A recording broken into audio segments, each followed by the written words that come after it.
Think we are live. What's up, ninjas? My special guest today. I got two special guests today. You're not seeing double here. We got Chris and Eric Martinez from Dynamic Inner Circle. They help fitness professionals bring their business online. And I'm assuming just in general too, not just online, and help with a lot of business, I'm sure strategies, which I think I'm going to get great value from because I'm a fitness business owner too. So thanks for being on the show, guys. Joe, thanks for having us, man. I got to ask you really quick, is this your first time interviewing twins? It is. It is. So my first question to you guys are identical twins, right? We are. Yeah. So but does that mean one of you guys is like right-handed, the other is left-handed? I'm still older by a minute though. So I got this guy. Nice. I'm a little thicker than him, Joe. I got a little more muscle mass. All right. It's all right.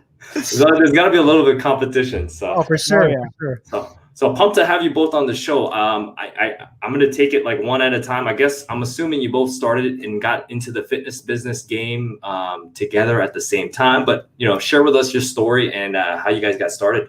Yeah, sounds good, man. So if I can, I like taking the listeners back about 17 years ago. And this was 3 days before Christmas. We were 17 years old. And again, we grew up in a really picture perfect life with our family. Just my dad was a correctional officer at San Quentin State Prison over here in California for many years. So he always raised us instilling discipline, work ethic. So he was really tough on us. So 3 days before Christmas, and we get a knock on the door at 3 a.m, and it was a chaplain and a California highway patrol officer. So that's not a good combination at 3 a.m. So I remember waking up and I just was like, man, am I in some sort of nightmare? I saw my mom on the floor screaming bloody murder. And they said that my father had been, he passed away in a car accident. He fell asleep behind the wheel and that was it. He just, he was dead. So right then and there, our whole life was turned upside down, from a great family to just tragedy.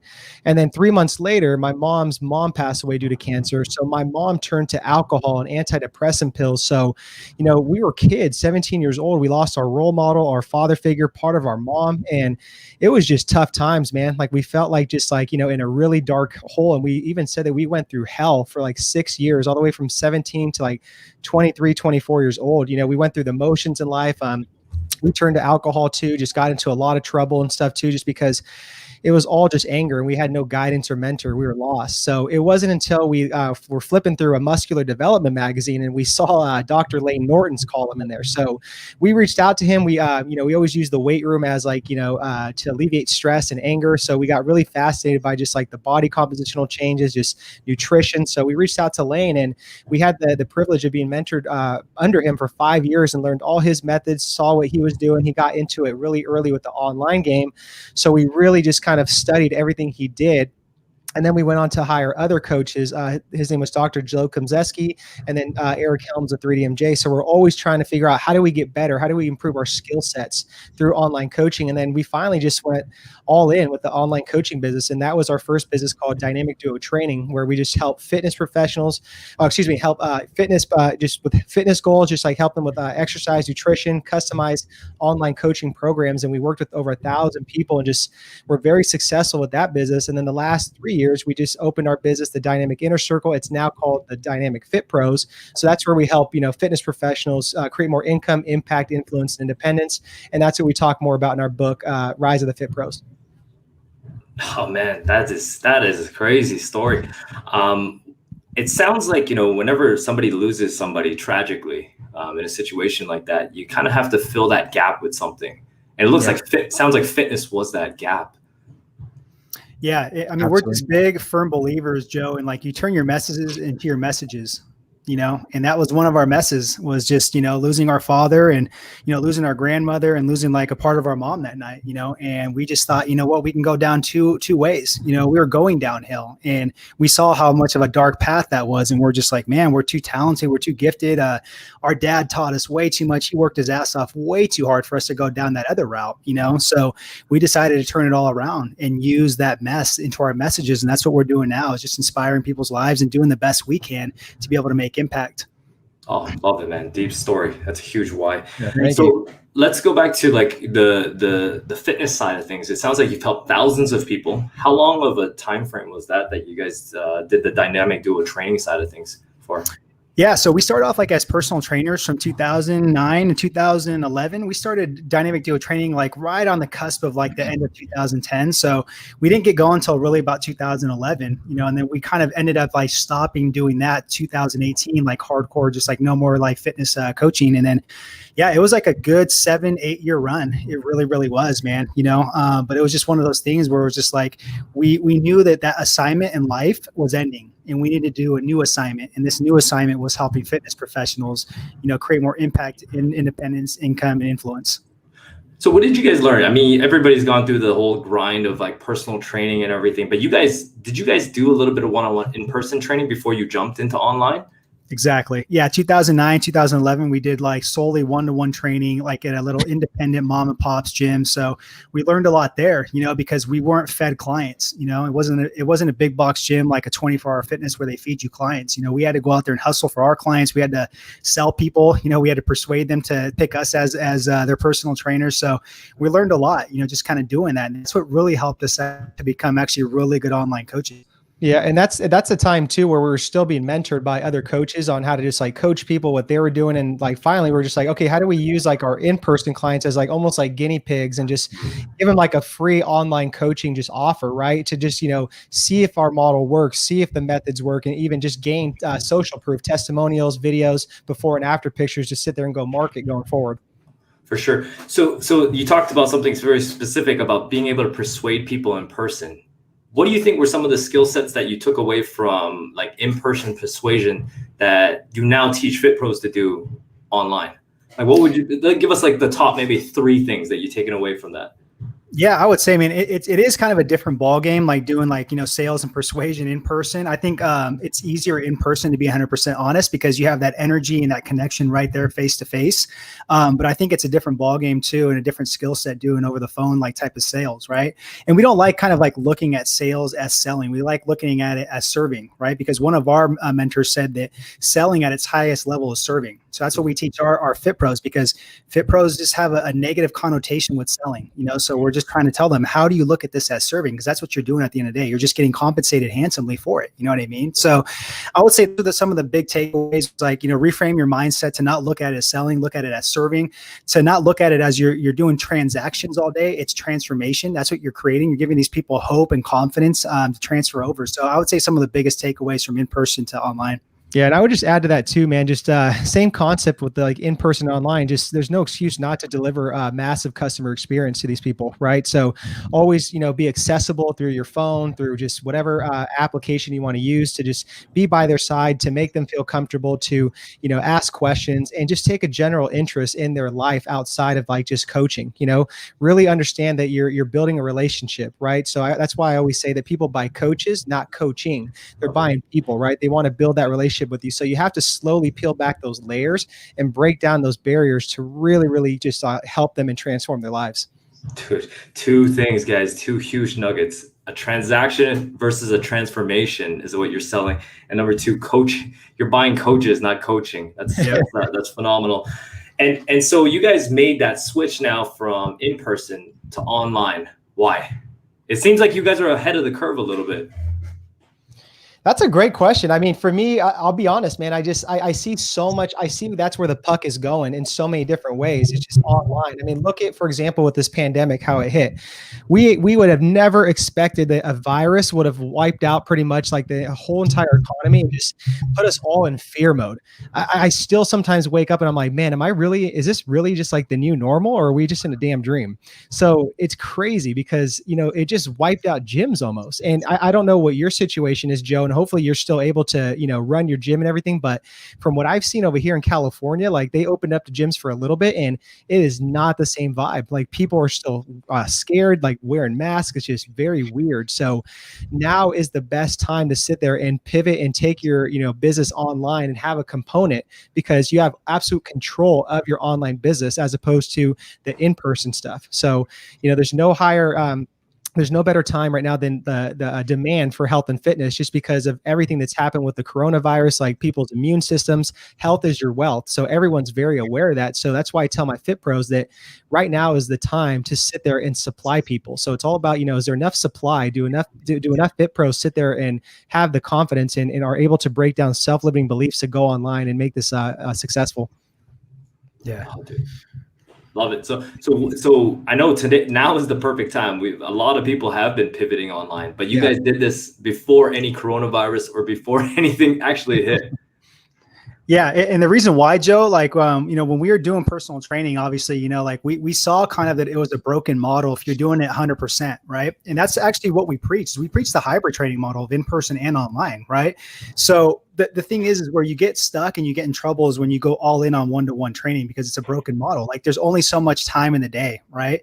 So that's why you have to have the online component. And we saw that. We saw like what Lane was doing, like how he was coaching, like how he's doing the once a week accountability check-ins. He was giving a nutrition program that was individualized, a training program that we could go off and follow in the gym. He didn't have to be there. You know what I mean? So we're like, shoot, man, this is a really awesome model.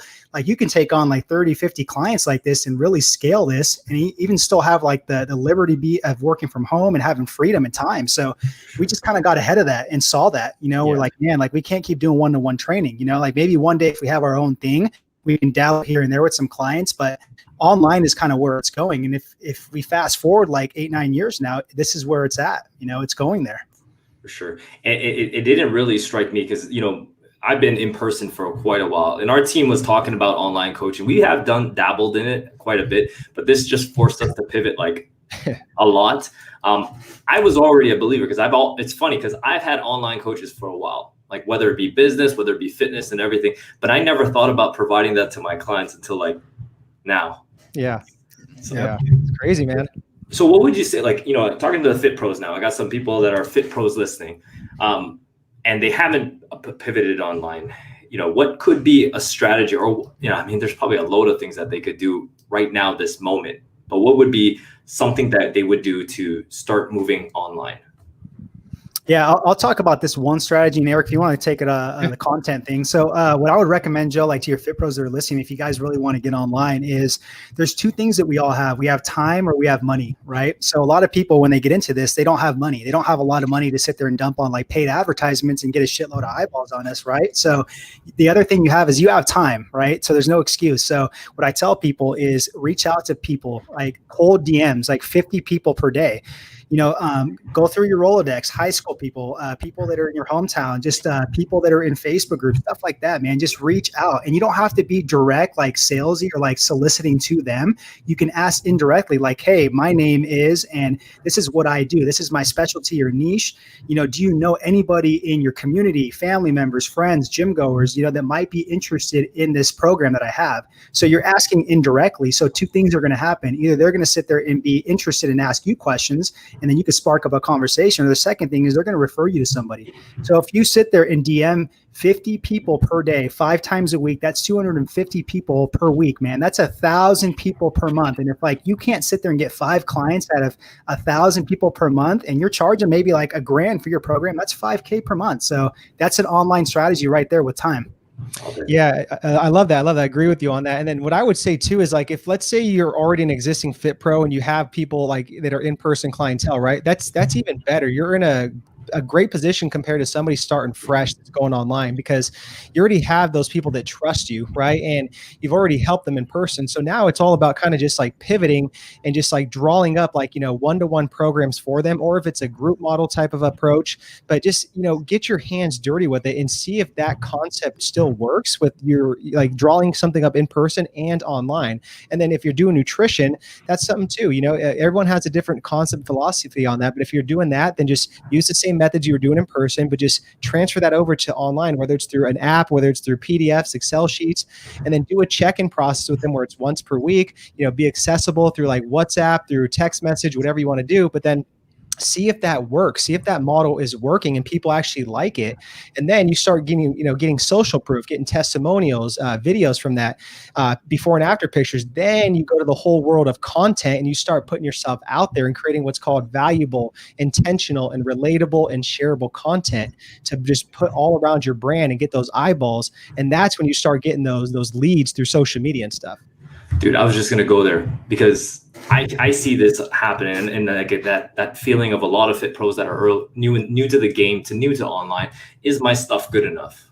Like, am I good enough as an online? You see all these Instagram fitfluencers or whatever just flooding with hundreds of thousands of followers, and you're in essence kind of competing with them because they put out their stuff. They put out their 5-day booty challenge or their ab challenge. So now you're in a bigger game. Like, this is more of a mindset question than, what would you say to somebody, a fit pro getting into it, where they're not comfortable with putting themselves out there in the world yet?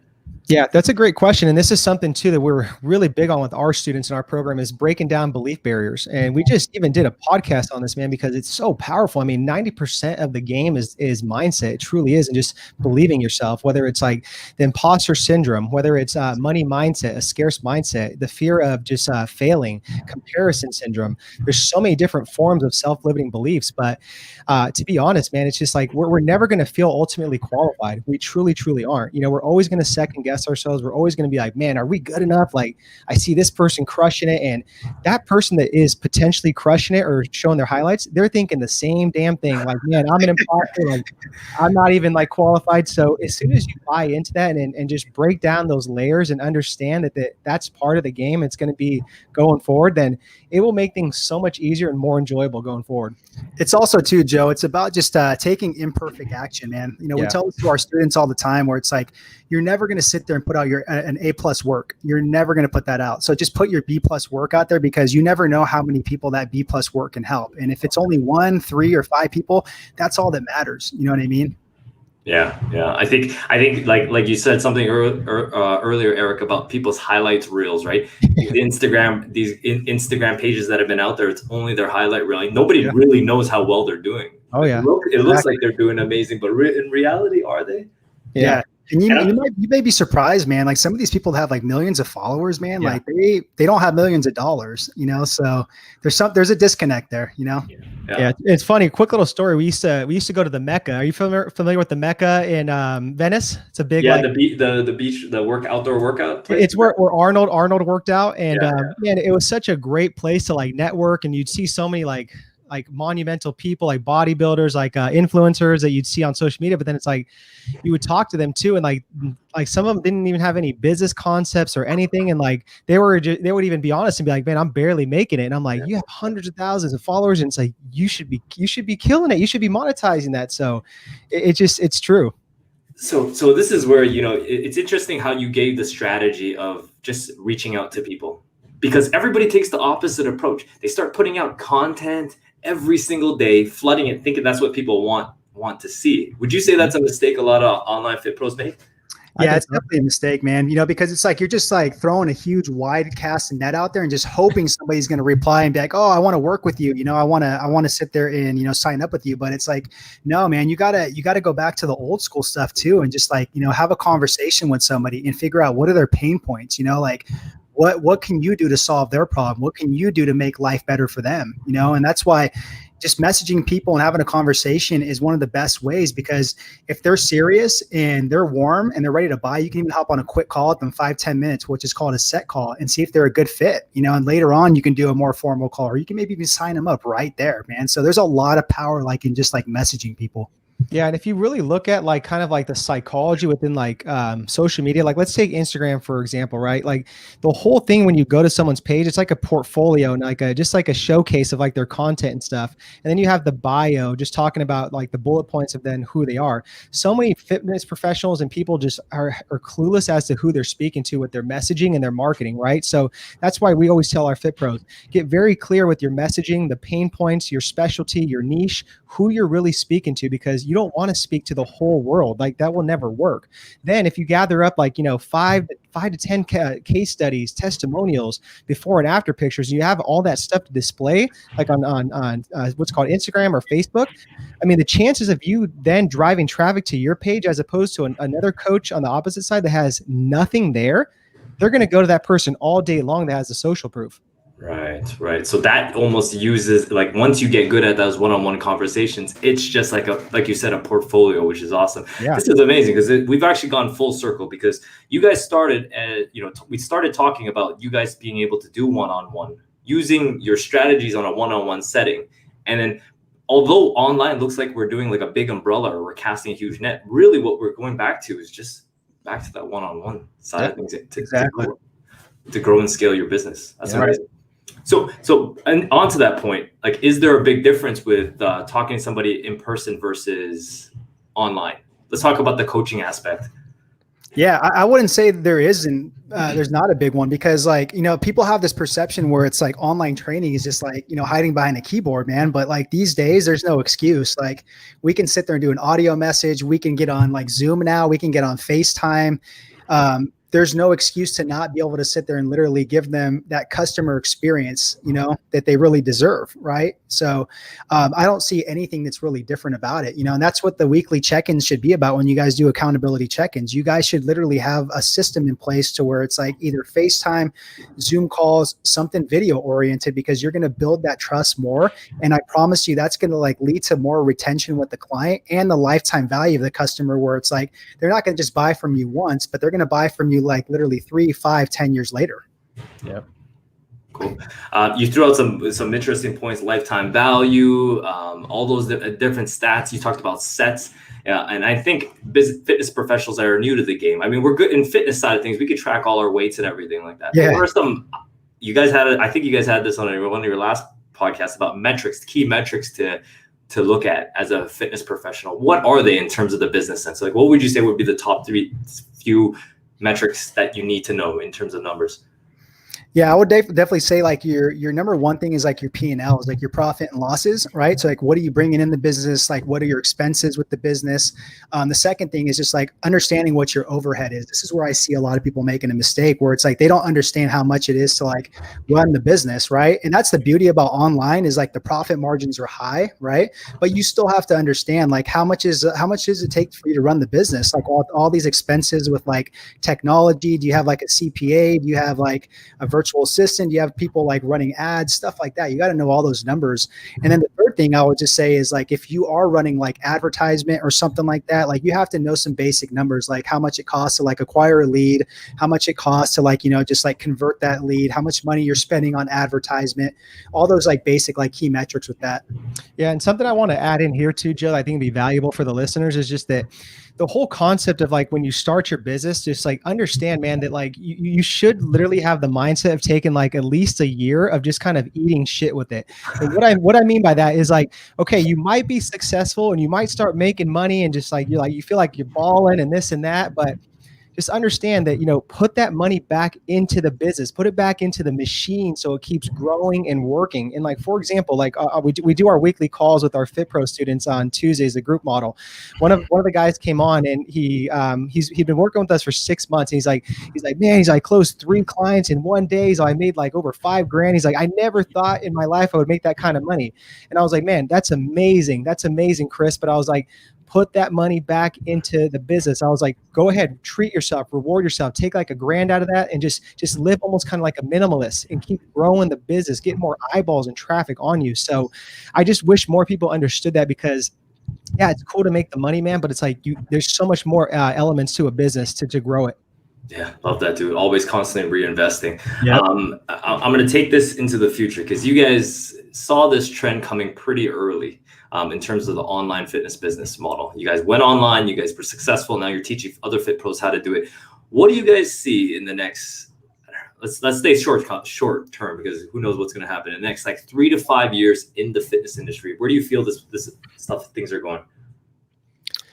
Go ahead, Chris. I'll go. Yeah. So I think it's going to be a hybrid approach. I really do. And I think that like the big box gyms, I think they're pretty much done, like So that's going to put trainers in a position to where you got to get creative. Either you got to have your own like gym that you have like out of your place, or you have to go to an independent, smaller boutique gym and pay a rent or work out some sort of compensation there. But it leaves you for an advantage for the fitness professional, because you want to be stuck in a bit many limitations with that. That's what we talk about in the book, is like eventually you want to go independent to run your own billing cycles, your systems, your programs, all that type of stuff. So I really see that, Joe, that the hybrid model is here to stay, because not everybody's going to want to go online.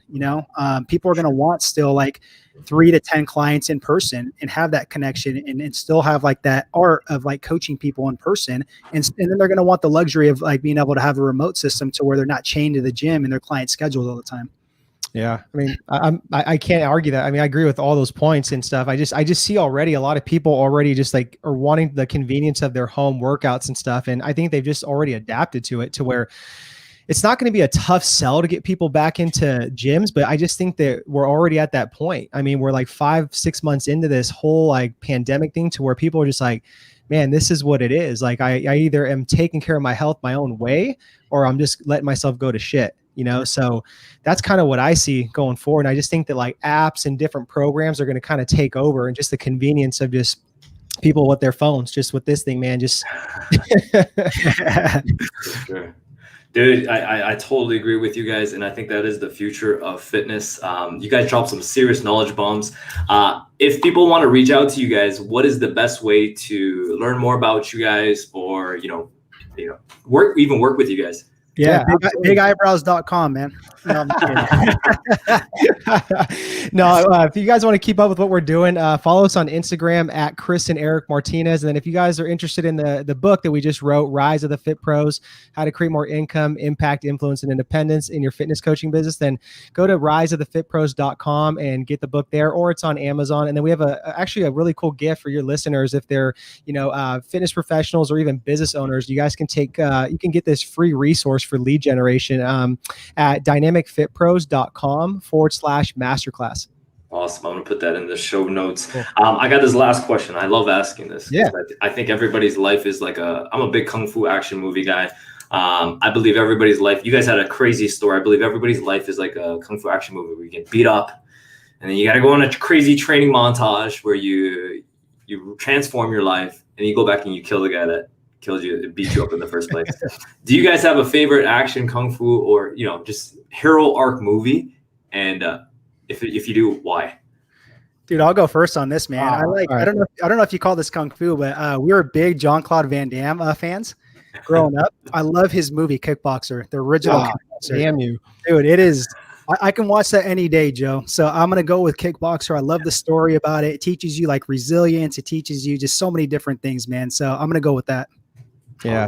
This guy, he stole my first one. I'm gonna go another route, man. I love Bruce Lee, all his whole wisdom. I loved even just the movie they did with him, Dragon, the Bruce Lee story. I could watch that for days, man, because it's just such a great story and just tells like how he went to go live the American dream and just he never gave up, man. So I would have to go with that.